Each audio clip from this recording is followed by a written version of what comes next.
목요일 묵상의 시간입니다. 느낌을 따르는 신앙이 아니라 말씀을 따르는 신앙으로 나아가자. 느낌을 따르는 신앙이 아니라 말씀을 따르는 신앙으로 나아가자. 자, 이런 제목으로 또 오늘 묵상도 함께 나눠가겠습니다. 자, 이번 주 우리는 골로새 지역으로 보내는 편지의 서론적인 부분, 그리스도에 관해 자세하게 그림을 그릴 수 있을 정도의 편지를 바울이 왜 쓰게 되는지 살피고 있는데, 사실 정확하게 그 골로새 지역에서 어떤 문제가 발생했다라는 이런 기록이 없어서 그 문제의 원인을 정확히 찾기는 쉽지 않습니다. 그러나 비록 바울이 적은 골로새로 가는 편지 한 통만 있지만 그 내용을 차분히 보면 그 내용을 통해서 우리가 어떤 문제들이 있었는지를 파악해 갈 수 있는데, 골로새 내용의 근거를 정리해 보면 약 3가지 정도의 문제의 특성을 발견할 수 있다고 했죠. 첫째는 유대주의적 특성이라고 했습니다. 유대 율법주의와 헬라 철학의 금욕주의 이런 사상이 섞여서 그리스도를 믿는 믿음 외에도 뭔가 인과율을 적용한 인간들의 노력이 필요한 것처럼 주장하는 그런 거였고, 둘째는 철학적 특징이라고 그랬는데, 예수님의 하나님 되심을 부인하고 뭔가 이원론적으로 그걸 다 나눠놔가지고 자꾸 뭔가 인간의 철학과 사상을 근거로 그리스도를 이해해가려고 하면서 그리스도를 완전히 자기 식대로 해석을 하고 혼란하게 해서 하나님이 주신 너무도 확실한 구원의 길을 외면하고 또 더 다른 차원의 그런 세계가 있는 것처럼 그렇게 주장을 하고 있었다고 그랬죠. 자, 이런 것을 추구하는 자들의 특징은 골로새서 2장을 근거로 보면, 현대 성경으로 2장 18절을 읽어드리면, 천사 숭배를 거부했다고 해서 여러분에게 벌이 내린다고 하는 말을 믿지 마십시오. 그들은 환상을 보았다고 하면서 그 정당성을 주장하겠지만 이들 거만한 사람들은 겸손한 체하며 교묘한 말을 꾸며대고 있는 것입니다. 자, 그러니까 환상을 보는 것을 중요시하고 사실 자기의 육적인 생각에서 나온 것인데도 마치 하늘의 신비한 비밀을 자기가 체험한 것처럼 그걸 근거로 자랑하고 떠든다는 거죠. 더 나아가서 그걸 가지고 거짓된 협박을 하더라는 거예요. 하나님께 벌을 받는다고 거짓된 협박을 하는 거는 하나님의 진정한 뜻이 아닌데도 불구하고 사람들을 이제 자기가 원하는 대로 조정하려고 사람들이 내재된 그 종교성을 건드려서 사람들로 하여금 진리의 말씀이 아니라 자꾸 느낌을 추구하게 하는 그 종교에 얽혀 매이게 하려고 한다는 거죠. 그러니까 이런 사람들은 자기의 느낌과 직관을 가지고 마치 그것이 하나님의 말씀인 것처럼 떠들고 하나님께서 자기에게 말씀해 주셨다는 식으로 함부로 말하면서 자기 말을 듣지 않으면 은근히 불안을 이게 조성해서 협박하고 자기의 느낌과 생각을 신앙의 기초로 하고 신비한 체험을 늘 추구하고 그런 걸 자랑하고 결국 그래서 머리 대신은 그리스도에게 속하지 않은 사람들이었다라는 거예요. 오늘날도 이런 신비적인 현상을 체험하고 나서 분별 없이 성도들을 혼란하게 만들고 자기의 경험에 대해서 소홀하게 들으면 마치 저주받을 것처럼 사람들을 굉장히 영적으로 불안하게 만드는 그런 일들이 얼마나 많은지 몰라요. 여러분, 몇 해 전에 그것이 알고 싶다까지 문제로 다루었던 게 뭐였냐면 재미교파라고 하면서 해선이라고 하는 어쩌한 여자 전도사가 있었는데 이 사람이 한국에 전쟁이 일어날 것이라고 그래서 그 예언을 믿고 외국으로 피난을 떠나는 그런 일들이 생겨가지고 이 사회의 불안을 또 불신을 막 조장시키고 혼란을 주는 일들이 있었죠. 뭐라고 주장했냐면 앞으로 한국에 많은 사람들이 죽을 겁니다. 만약에 전쟁이 일어난다면 2014년 12월이 아닐까 싶습니다. 12월에 한국 전쟁이 시작하기 전에 북한 테러군들이 땅굴을 통해서 청와대에 침입해서 우리 박근혜 대통령을 납치하는 그런 납치극을 벌일 것입니다. 이렇게 말하고 또 전쟁사의 북한군들은 대한민국에 있는 아이들을 납치해서 북으로 보내서 인육으로 쓰게 될 거다. 이런 황당한 주장을 막 펼쳤었어요. 또 이런 여자 말고도요. 그 이전에 케냐 출신의 데이비드 오워라는 이 목사가 또 그랬어요. 회개하지 않으면 한국에 전쟁 날 거라고 그렇게 예언했다고 해가지고 좀 우리 사회가 들썩거리는 정도가 아니라 한국 교회가 더 들썩거렸다니까요. 그럴 때마다 꼭 앞장서서 호들갑던 사람들이 다 유명 교회 목사 리더들이었어요. 돈 많고 이러니까 돈 갖다 그 사람들 끌어다가 집회하고 이러는 거죠. 큰 교회에서 많은 재정 가지고 이런 사람 데려다가 집회하고 난리를 칩니다. 이 데이비드 오어라는 목사의 이전 예언이 빗나간 적이 없다 이래가면서 더더욱 난리치고 난리쳤는데 결국 우리가 알다시피 그 사람이 말한 거 하나도 이루어진 게 없어요. 근데 더 웃긴 게 뭡니까? 이게 전쟁이 이렇게 없고 자기의 예언이 틀려지니까 자기가 예언을 했기 때문에 너희가 회개해서 그랬다 이런 식으로 떠들어요. 그러면 그만인 거예요. 이 사람들은. 이처럼 너무도 타당하고 쉬운 누구나 말할 수 있는 이런 예언이 어디 있습니까? 아님 말고 이런 거 아니에요. 근데 거기에 막 교회가, 목사가, 성도들이 휘청휘청 거린다는 거죠. 아무튼 주목할 것은 이런 현상에 대해 아주 정통적인 것 같은 교단이나 교회들도 나서서 이제 흔들거리고 휘청거리고 그러더라는 겁니다. 이런 신비주의 현상들이 교회 밖이 아니고요. 교회 안에서 판을 치고 있다는 거 우리가 잘 기억해야 됩니다.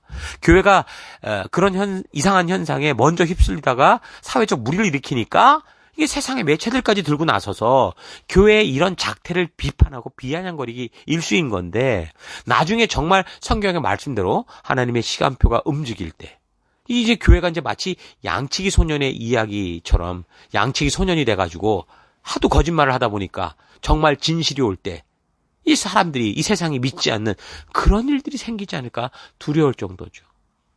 이단에 빠지고 이런 일에 빠지는 사람들을 보면요.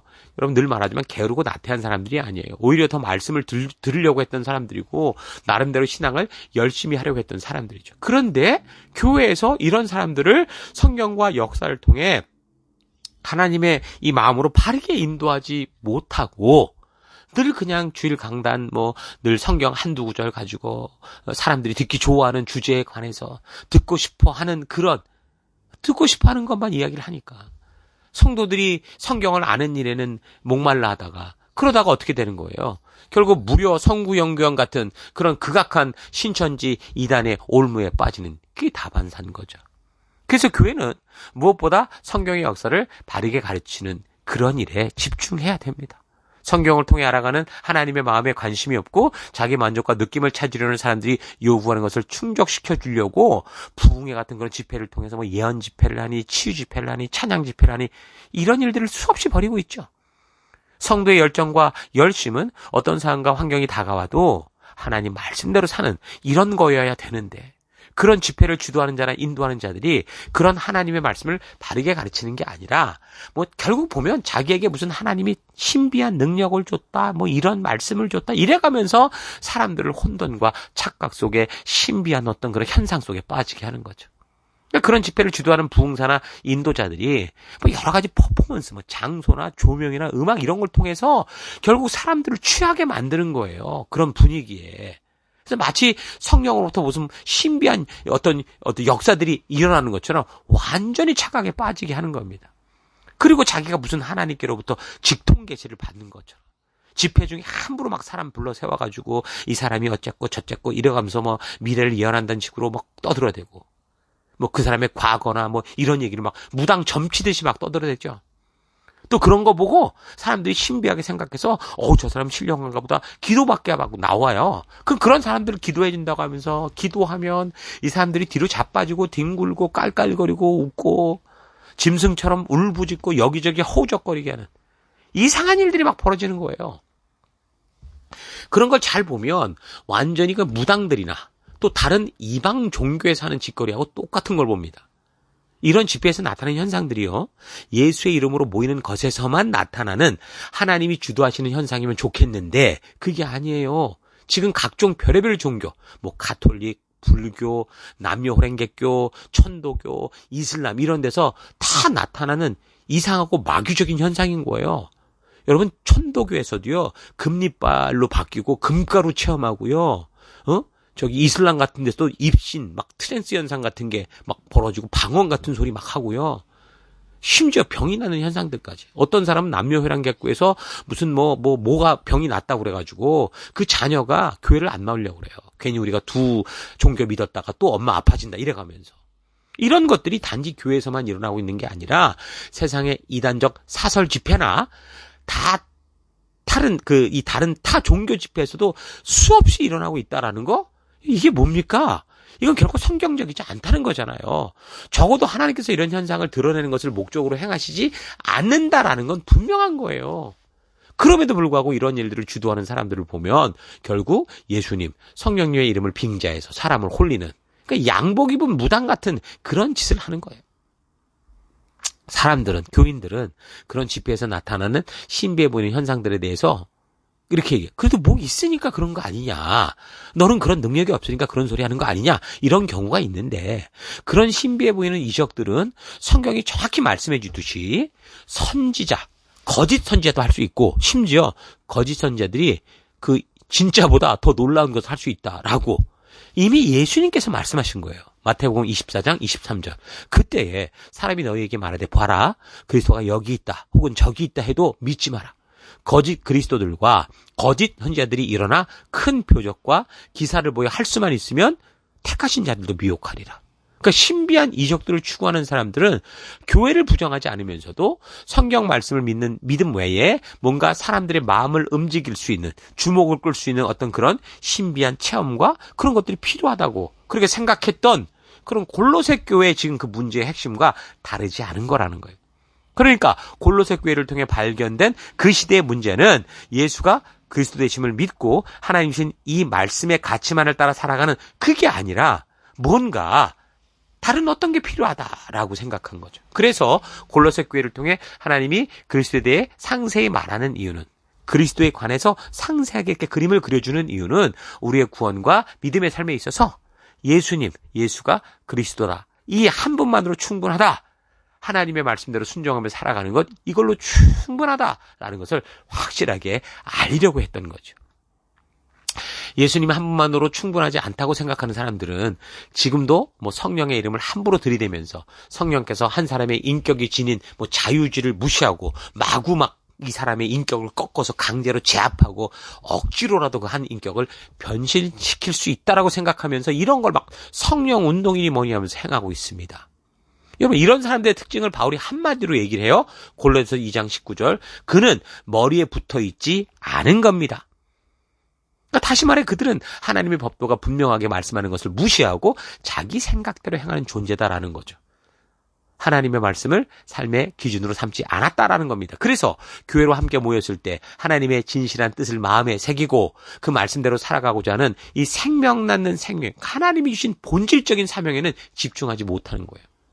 성령께서 하나님의 말씀으로 말미암아 유일한 기준이 되도록 하나 되게 하신 사명, 증인되어 빛과 소금으로 살아가는 사명에 집중하지 못한다라는 거예요.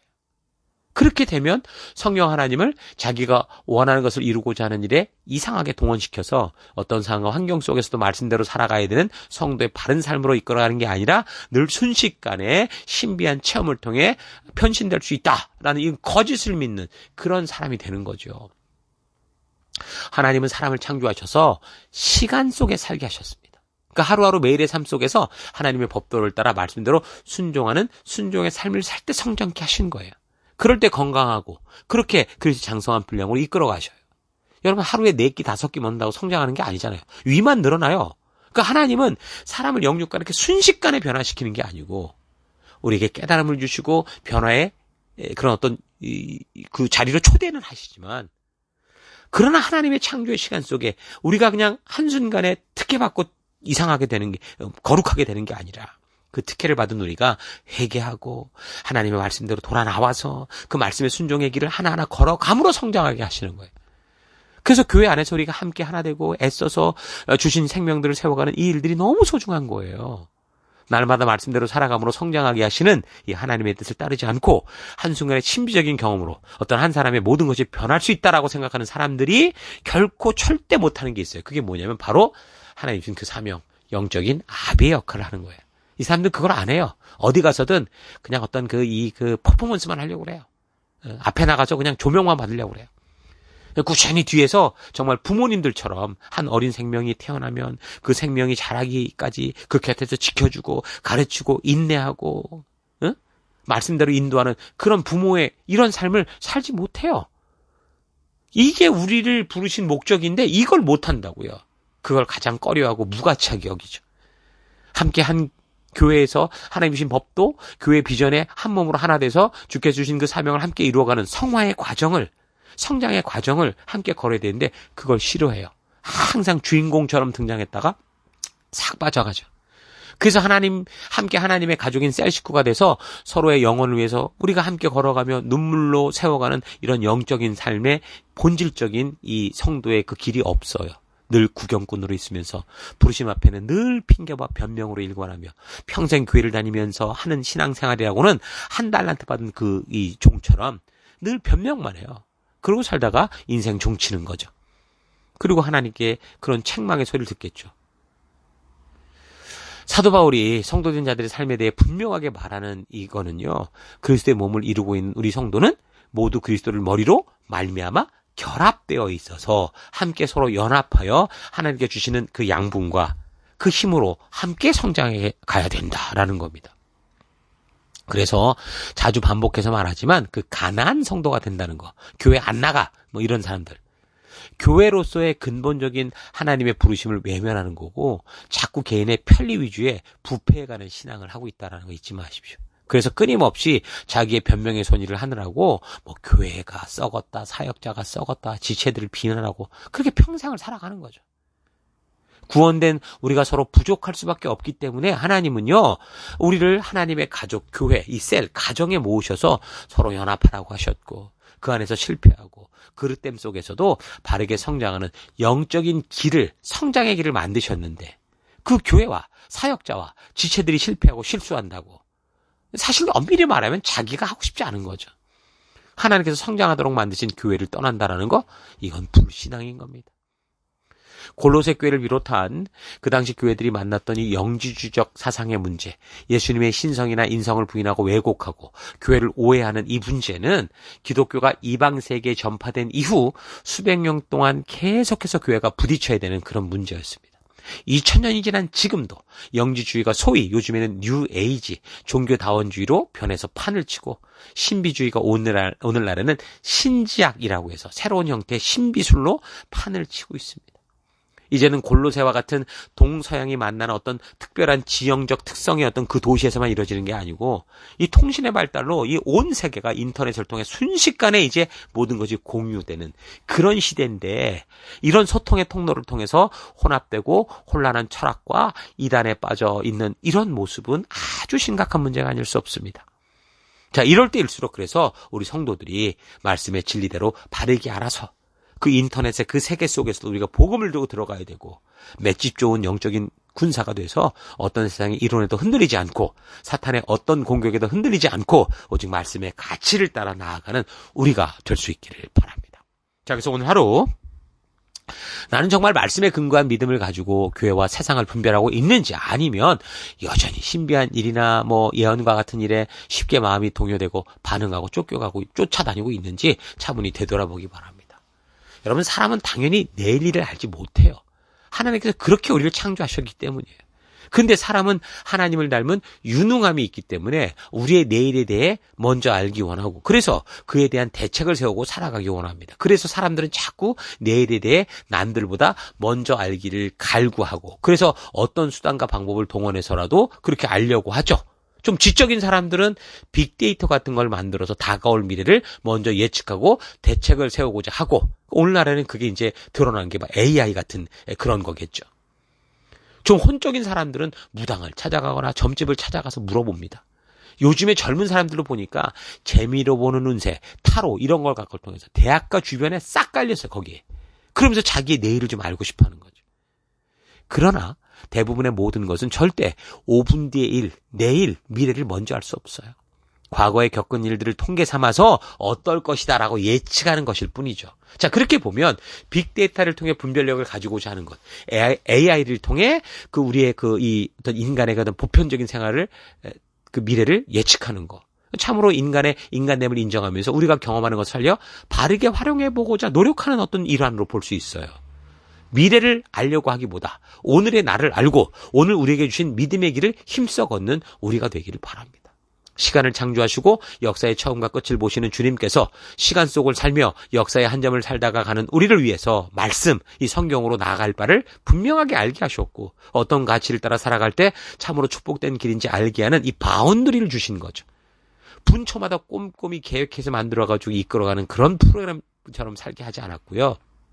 우리가 죽음의 길에 들어서지 않는 이상 우리가 가진 자유의지를 최대로 누리며 살 수 있도록 하신 분이십니다. 자, 그래서 오늘 하루도 여러분들이 우리 주님이 주신 말씀의 이 가이드 안에서 우리에게 주신 모든 자유를 마음껏 누리며 힘차게 믿음의 내일을 만들어가는 그런 여러분 되시기를 주 이름으로 축원합니다. 오늘 하루도 힘내십시오. 잠시 기도하겠습니다. 하나님은 우리를 이 창조하신 시간과 공간 속에서 참된 자유를 누리며 살 수 있게 하셨는데 우리는 우리에게 주어진 이 자유를 누리기보다 마치 선악과의 눈독을 들인 사탄과 하와처럼 우리의 미래를 눈독들이며 헛된 하루를 살아왔던 걸 회개합니다. 미래가 어떻게 될까 하는 운명론적인 삶을 추구하기보다 그 미래를 우리로 하여금 오늘 직접 만들 수 있도록 하여 주신 그 말씀의 법도와 규례, 그 가치를 따라 믿음으로 힘껏 새로운 축복의 내일을 만들어가는 우리가 되기 원합니다. 우리의 마음과 귀를 현혹하는 신비한 것들과 예언과 같은 거짓에 속지 않고 오직 우리에게 주신 주의 말씀을 따라 승리하는 그런 삶 살아갈 것을 결단합니다. 나의 느낌을 따르는 신앙이 아니라 오직 말씀을 따르는 신앙, 그 길을 걷는 오늘 하루 되기를 결단하고 감사드리며 예수님 이름으로 기도했습니다.